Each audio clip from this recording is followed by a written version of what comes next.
How's it going, everybody? RyeSquad here today, and we are here with a new guide for you guys. You guys seem to like my old guides, and today, guys, we are going to be going over team building, more specifically trades and contracts. It's something that some of you newer players have asked for, and I hope to bring you guys along. And those of you that are veterans to the franchise, hopefully I provide some value for you here. So, guys, if you're going to go on and go like this video, can we get it to 15 likes? You guys have been so phenomenal supporting NHL 22 for me. It's been fantastic. And, guys, we are on the road to 4,000 subscribers, so make sure to hit that subscribe button so we can hit 4K by the end of the year. Here we are, guys, in the natural menu. I just booted up a brand new franchise mode, and first things first, we are going to talk about trades because you can't sign the players to a contract until you have them on your team. Now, I'm going over contract extensions, not necessarily free agency. Here we are in the menu that you guys are going to want to use the most. It's this trade and improve menu. And one of the tips that I would have to say that I don't see a lot of people using is the player search. If you have a specific type of player that you want, go find him.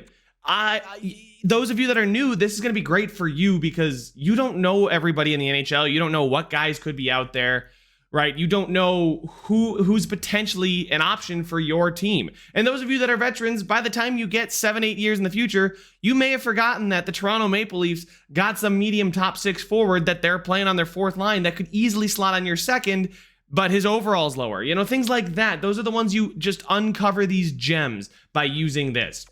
So let's go ahead and make up a Mox scenario here. What we want to do, you know what? We probably need a second line winger. And we need a second line playmaker, right? So that's what we want to find. Somebody in the mid to low 80s, but above an 80 overall.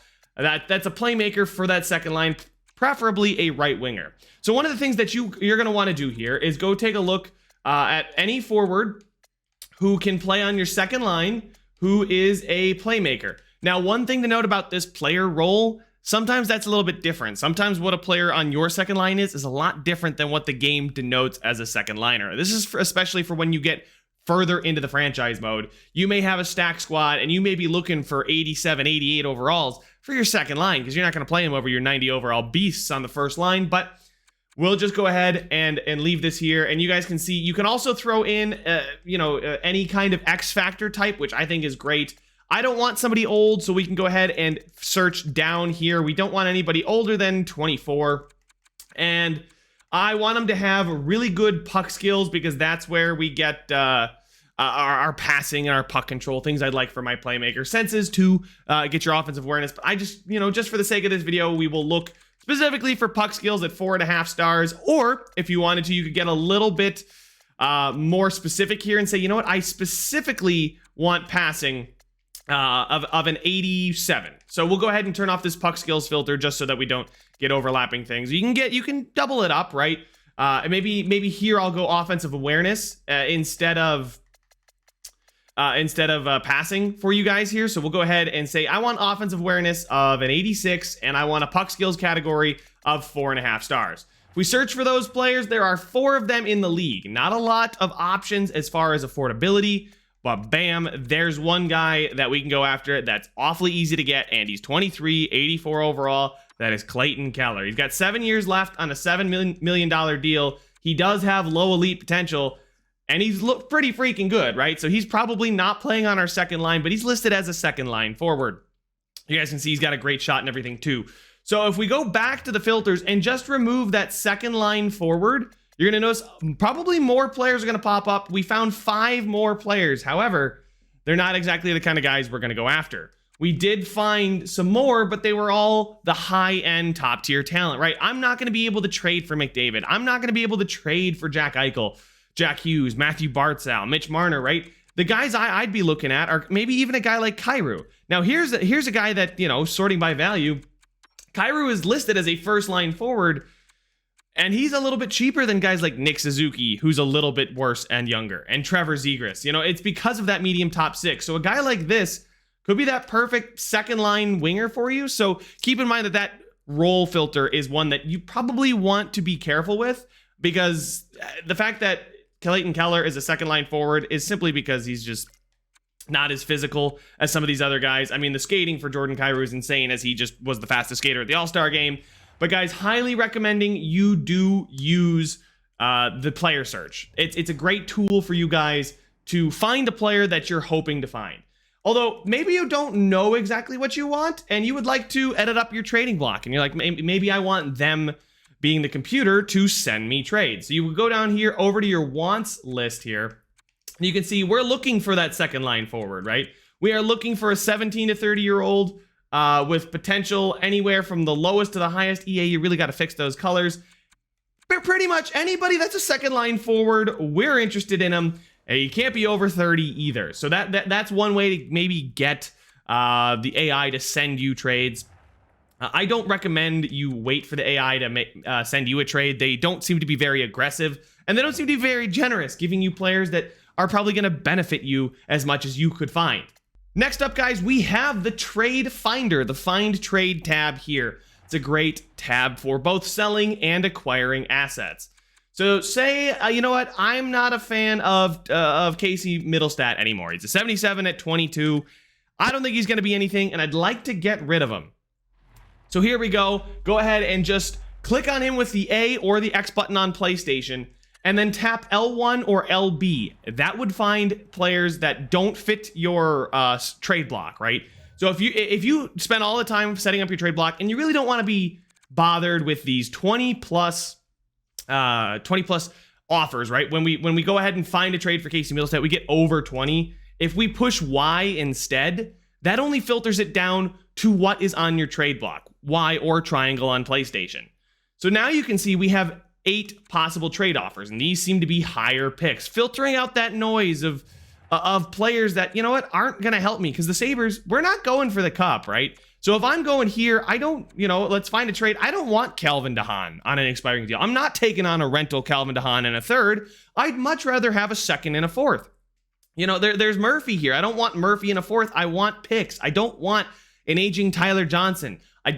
Jonathan Toews, excuse me, for Casey Middlestat? Okay, well, maybe that's a trade offer that would get filtered out that you could be interested in, right? But Jonathan Toews is more so on the tail end of his career, when as the Sabres, you've got a bunch of guys in their early 20s, some guys that aren't even 20 yet, and they're coming up and they're not going to be ready to compete. And by the time they are in their primes, in their high 80s, in their mid 80s, by the time they've grown like you've developed them, Jonathan Toews is going to be on his way down, retiring, declining as the season goes on. He's 33, and guys, players don't last much longer once they get into their mid 30s. I don't mind signing a player until he's 33. It's when we start to get after the age of 33 is when I would be careful if I were you. But there you go, guys. That's the trade finder for your own player. But say, you know what? Let's go to the Calgary Flames. I don't know. I kind of liked the idea of getting Zari, right? Connor Zari as a 19-year-old, 70 overall. He's a really good future prospect, and I don't have any players right now that, like Connor Zari. I'd like to get somebody who's coming up, and, I can trade away Tage Thompson and a Devils fifth. And that's a trade finder. That's a quick and easy way for those of you that aren't entirely sure how the trading works, what value is, and what you want from your trades, and what you're hoping to get from the AI, and kind of, finagle a trade. Tage Thompson here is 82 at 23. Connor Zari's 4 years younger and a 70 overall, right? Maybe you're shedding some cap, right? This isn't exactly a trade that I would do, but this just goes to show you guys, if you don't feel like putting together something for Connor Zari, or just feel like seeing, hey, am I in the ballpark here thinking, can I get this guy, right? So one of the guys that you can think about is like, oh, am I in the ballpark for acquiring Oliver Kylington or Rasmus Anderson, right? Am I in the ballpark for the trade offer that I want to send you guys? Okay, it's going to take Colin Miller a third and a fifth, Victor Olofsson a fourth and a fourth, Alex Tuck in a seventh, a third, Yoki Haru in a fourth, or Will Butcher in 2 fourths. And honestly, guys, the Will Butcher in 2 fourths deal is kind of a steal in this instance. So if I wanted to just double check, you can go ahead and hit edit trade here. It keeps the trade on the board like that. Unfortunately, the other 4 trades then get kind of discarded. You're going to have to go through the process again. But Will Butcher's an 81 at 26 and 2 fourth-round picks for a guy who's 24, already better. He's 2 years younger, and he's still got that medium top 4, and he's signed for a really long time on a pretty good deal, right? So then you just hit propose trade, they accept it, and all of a sudden, we now have Rasmus Anderson on the roster, right? And you can see the morale at the top. I left morale on because that is something you guys want to keep in mind. We're talking about team building here in this episode, guys. So you want to make sure you understand just who you have on your team, right? We didn't have somebody who was going to get the ice time that Rasmus Andersson is. His role is a top 4 defenseman. You've got to give him top 4 defenseman ice time. What does that mean? Well, put him on your first or second defensive pairing should do the trick. But if you've got such a stacked roster that you've got a medium top 4 defenseman whose role is a top 4 defenseman here, and you got to put him on your third line, make sure to give him some special teams time. Put him on the penalty kill. Put him on the power play. Give him that extra time. Obviously, don't bench your studs. You know, I'm not going to bench Dahlin just because I want to keep Andersson happy. And that's only if you keep morale on. So if you turn morale off, there's no sense in worrying about where you're playing him. We're going to move him up here. And apparently we have a coach that just doesn't fit our defensive core, which is something you should think about, guys. Because coaches make a difference. I can go into a chemistry and coaching a video a little bit later on. If you guys want to see that, let me know down in the comment section. But I think this coach doesn't fit our scheme. And that's another thing to look out for when you are trading for players. I didn't look at it with Rasmus Andersson. He fits the third defensive pairing great. And I also, because I just booted up a fresh franchise mode, I don't know how well we know some of these players just yet. So let's go ahead and go to the Detroit Red Wings and say, okay, Tyler Bertuzzi, right? Tyler Bertuzzi, where would you fit? He would fit the bottom 6 forward lines with our coach's scheme. I don't want to put an 87 overall medium elite on the bottom 6 forwards. So while sometimes you could get the greatest deal in the world and trade for Tyler Bertuzzi, you really got to balance, is it worth it? Because all of a sudden, those +2 we're getting on the top line, all of a sudden that's not going to be a thing because I've got to play Tyler Bertuzzi and he just doesn't fit, right? We still get a +1 with Cousins on the top line too. So keep that part in mind. Also, when you are hiring your scouts, just another tip, make sure to keep 4 NHL scouts and 4 AHL scouts. I know it's pretty much fun to go ahead and get all the draft picks scouted and do all the potential and comparison. But what you guys really got to watch out for is make sure you got 1 Pacific, 1 Central, 1 Metro, 1 Atlantic, and 1 Pacific, Central, North, and Atlantic. If you guys have all of these and set your pro scouting to automatic, you should be able to know your coach's scheme pretty much right away. Also, if you change coaches, give your scouts some time to adjust their scouting for the new coach. I've had times where I thought a guy fit, but I forgot that it was the old coach's name that they were still giving me the old scouting report on. You've got to let them refresh it so you can scout individual players. For example, if I wanted to go ahead and scout a guy like Tyler Bertuzzi again, the Detroit Red Wings are in the Atlantic Division, so I want him to scout specific players, and we can go into the Detroit Red Wings and confirm the assignment there. He can scout the Detroit Red Wings for me. And Tyler Bertuzzi, I want a complete scouting and confirm the assignment. He'll be done on September 25th. Now, you guys can also do that from a different way. This is not a scouting guide, but this is for team building. You do want to know players before you trade for them. You want to know how good they are, especially if you got Fog of War on. I hate Fog of War, and it's not on for this video for, viewing purposes. But if you do play with it on, it's probably important to make sure you scout these guys. For example, I'm already scouting Bertuzzi, but if I wanted to scout Filip Hronek, down at the very bottom of the screen, if you guys can see, it's just to the left of me. You can see his full career stats by pushing A, exit the card by pushing B, and if you push the Y button, you get the option to scout this guy already. Alexandra Ponikarovsky would scout for us. Can't really see Alexandra's overall. We're gonna have to wait a second. Overall is a D-, so it could take a little while, but if you confirm the assignment, there you go. Filip Hronek is now being scouted, and you'll be able to see more about him. If you don't quite know the scheme fit, if you don't quite know his personality, and that's if you have morale on, because some players can be an absolute cancer in the locker room. You don't really want to bring those guys in unless you know that your locker room can handle it. Next up, guys, we are going to talk about what you do when you get the players on your team. You're going to go into this View Contracts tab here to be able to extend players mid-season. One of the best things to look at here is to look at the right trigger, or R2, and pull down to all expiring. This is something I like to do pre-season, maybe mid-season, just kind of get a gist of who is going to expire and who might be trade bait at the deadline. Colin Miller, I'm a tanking team, right? So Colin Miller doesn't want to come back and he's expiring. He's on $4.2 million. I would trade Colin Miller right now, right? Go ahead, find a trade, see what teams would offer me for Colin Miller. We already saw some pretty decent some offers with Colin Miller included in them. Now, that's the thing. This is just going to be one-for-one deals all the way across, and I decided to use Y to only find trades within our trade block. So we could get a guy like Victor Arvidsson who maybe fits that second-line forward role like I was hoping to find. He's a goal scorer more so than he is a passer, but that's fine by me. You can never have too much goal scoring. But he's signed for 3 years, where Colin Miller's only signed for 1. We can get a bump in value here, get a player who's going to be around a little bit longer, and then maybe in 2 years we flip Victor Arvidsson when he's 30. He's an 83 overall sniper for the second line. He's a top 6. He's not going to be upset about playing that second line forward. He's an 83 overall with very good underlying stats, something that you guys should definitely pay attention to, things like passing, offensive awareness, his shooting category as a whole, and defensive awareness, stick checking, and shot blocking. Those are the ones that I would keep an eye out for. And one thing I do want to squash, guys, is poise doesn't really matter. It's there, but it doesn't have an effect really on how a player plays. Now, I know a lot of people can say, oh, well, this guy balled out in the postseason because he's got a high poise.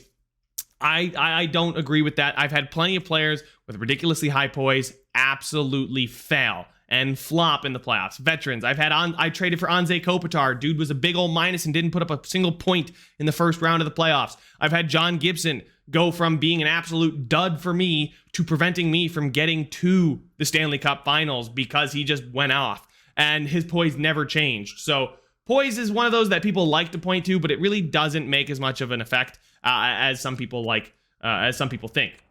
I do believe it's more so based on most people calendar sim versus then going into the live sim. That's just the way I do it anyway.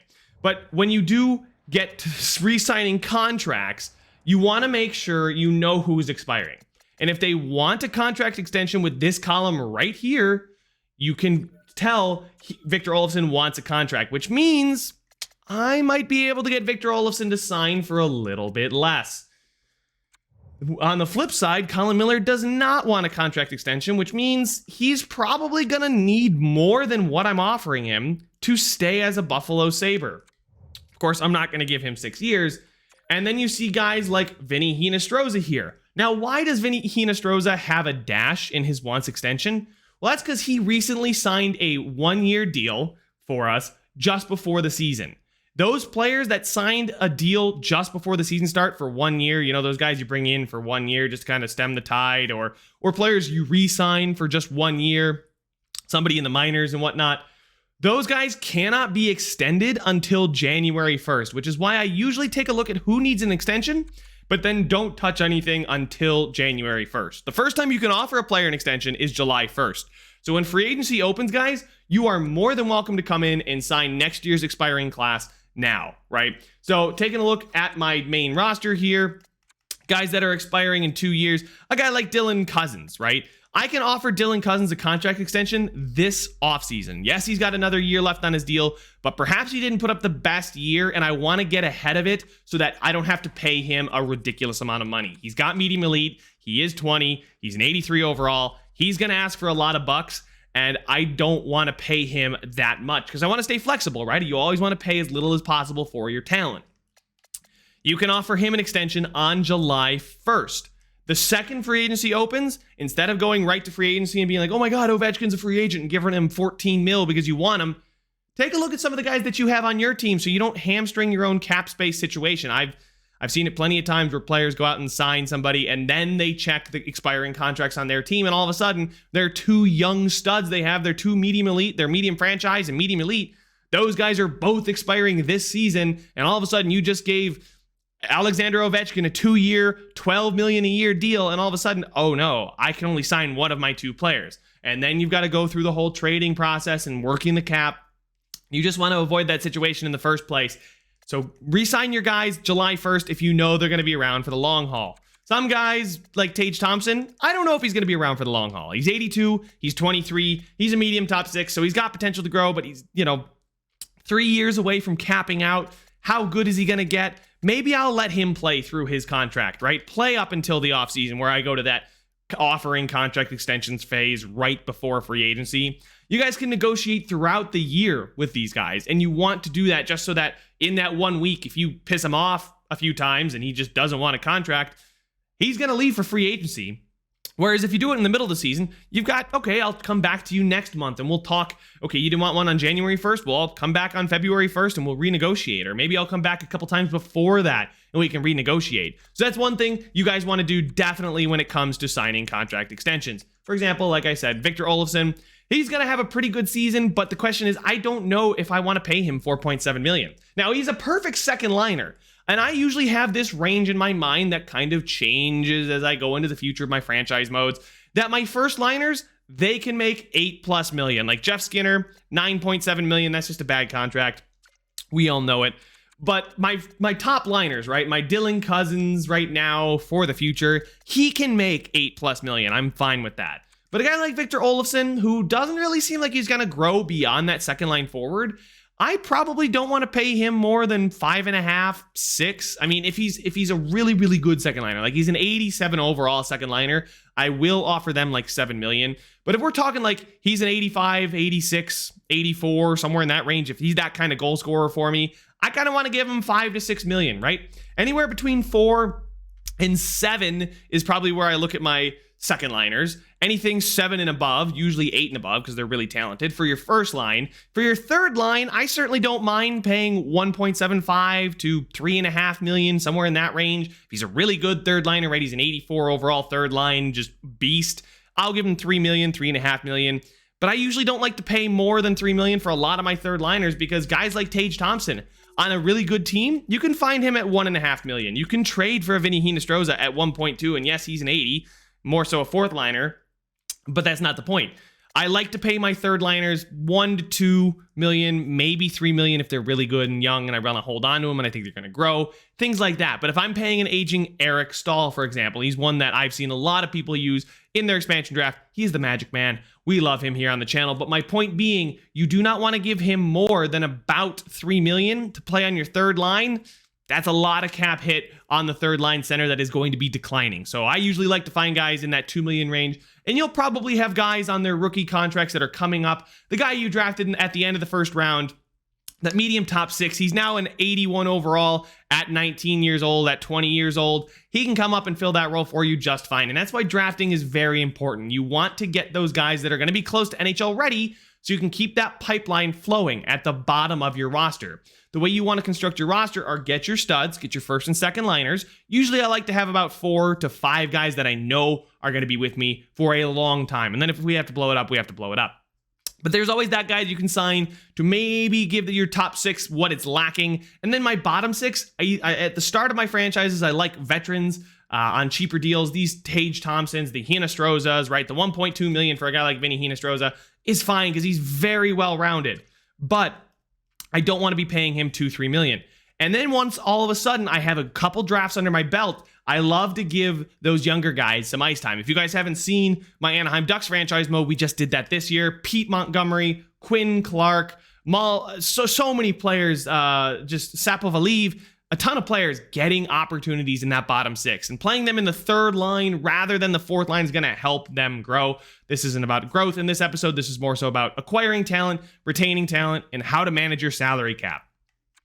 Defensemen are also an interesting cap situation. They're going to ask for a lot of money. Rasmus Andersson at 4.4. If he hits the free agent market, I mean, we can see what Colin Miller's asking for, right? He wants over 5 million for 6 years, and he's 82 and he's 28, right? So a guy like Anderson, who's still got room to grow at 4.4, that's a really good deal. And I'm glad I did that, right? Because now he's the longest signed defenseman. And if he grows, great. Then I have a really cheap mid 80 to high 80 defenseman.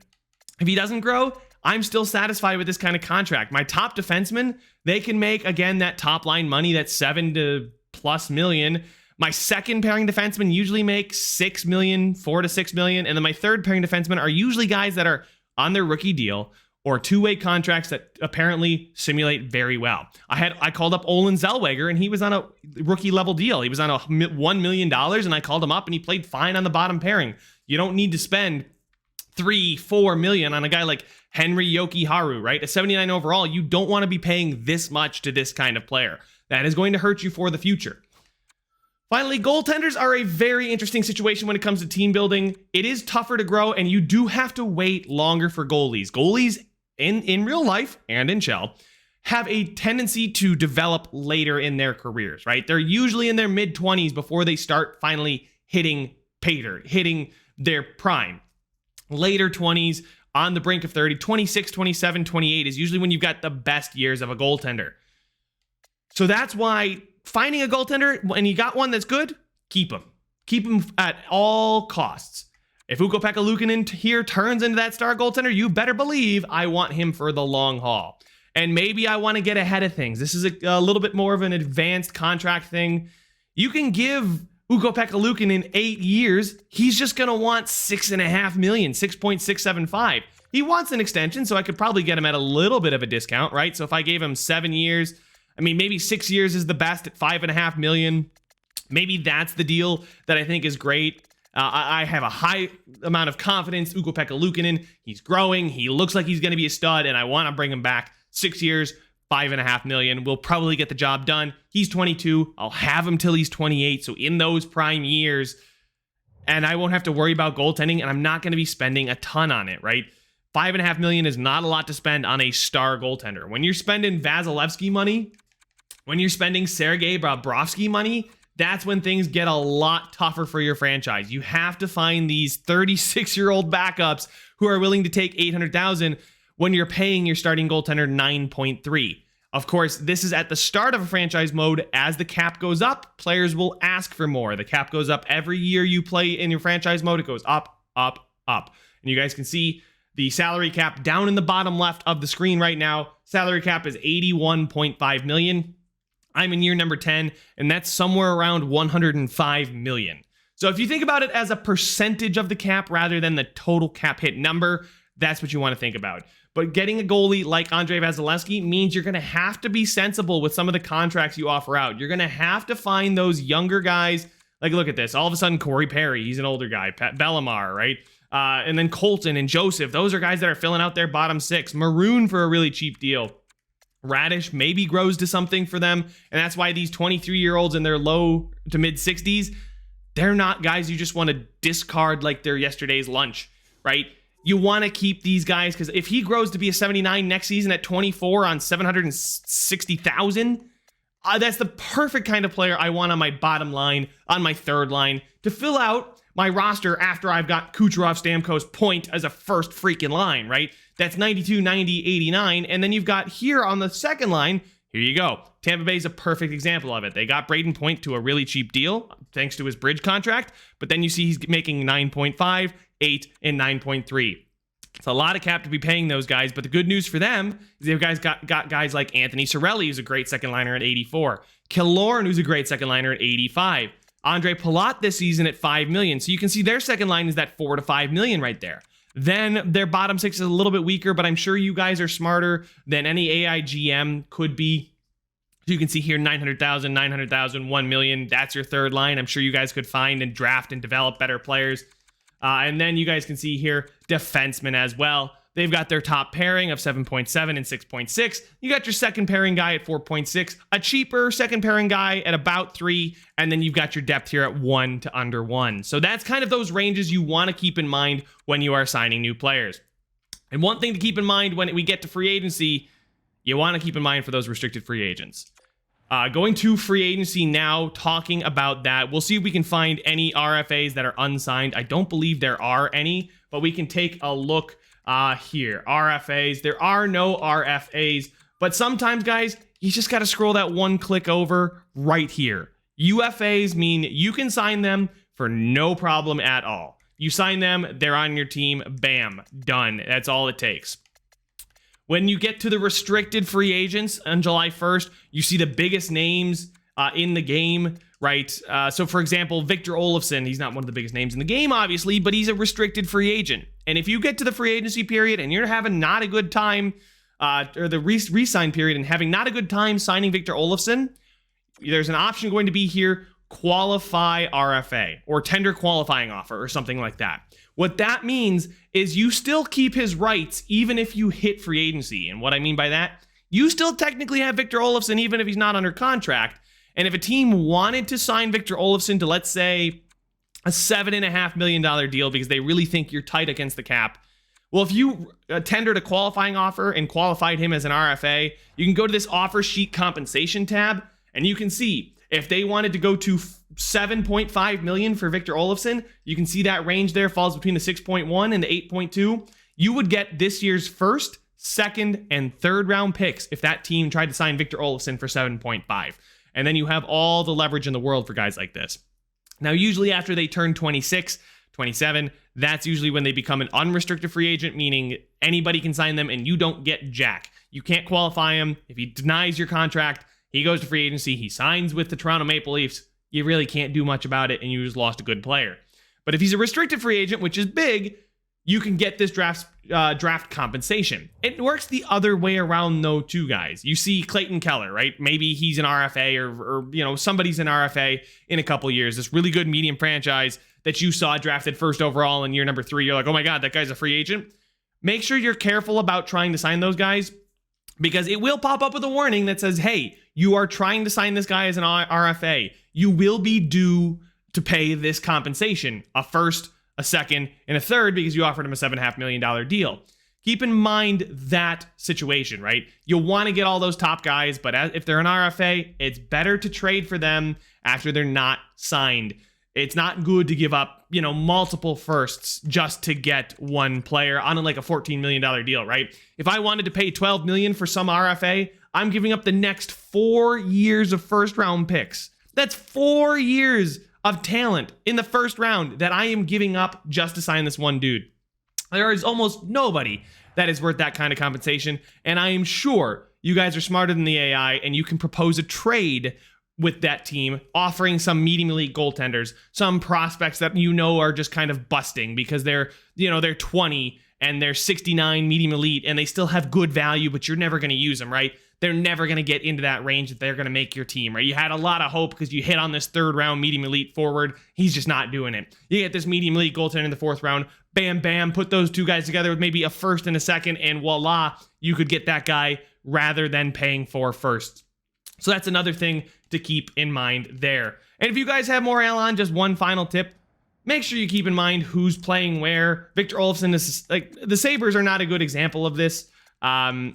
There's nobody here that's really going to be upset with their playing time because everybody's getting more playing time than they should. But keep in mind that if you guys keep morale on, if you keep player morale off, you don't have to worry about that at all. But guys, that's about all the tips I have for you in this video. If there is anything else you guys want to see, something I may have missed, please leave it in the comment section and help out your fellow Chell franchise mode players. But guys, that's all the time I have for this one. Make sure to leave a like if you enjoyed it. Subscribe if you want to see some more, and I will see you guys in the next one. It's a free for all,